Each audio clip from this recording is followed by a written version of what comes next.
Virtuous Devotional Thoughts for Women, written by Monica Diaz, read by Belinda Sainsbury. Good morning, dear friends. Today, November 18th, our devotional is entitled, The Enemy, What a Great Ally. The best part of ourselves is other people. Facundo Cabral. I am often surprised by conversations that end with statements such as, the problem is that you are on the far left or you are on the far right.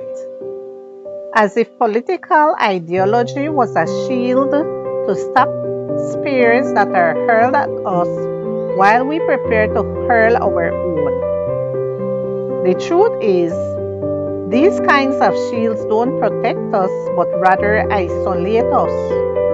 They leave us at the mercy of the factor that increases our risk of premature death by 45%, loneliness.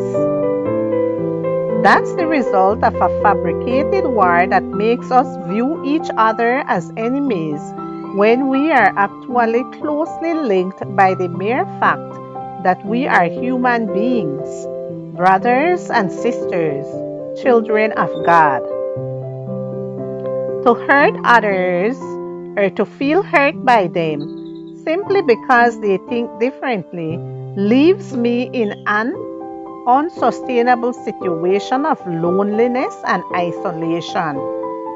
And although I seek to be alone and isolated to interact with God, find myself, think about life and mature, I don't want to seek that solitude as a defense mechanism in order not to interact with those who don't think like me and draw me out of my comfort zone.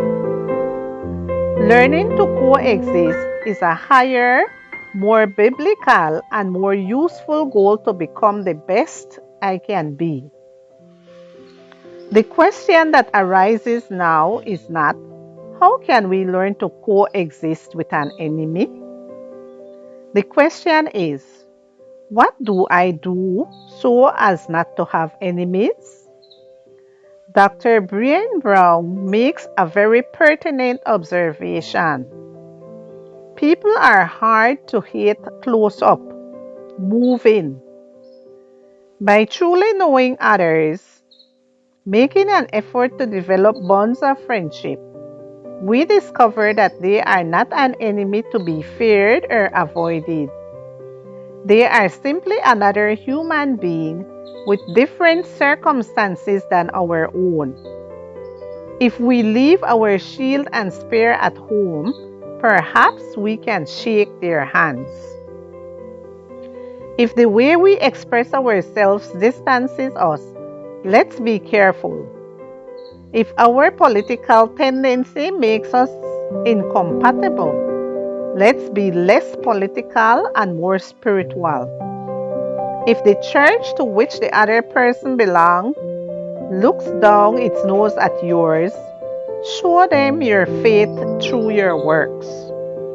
What is the point of creating mental enemies when, at the moment of truth, it could be the radical woman from another religion and full of prejudice who will help you when you need a friendly hand? When I see her up close, it will be impossible to hate her. As iron sharpens iron, so one person sharpens another. Proverbs 27, verse 17.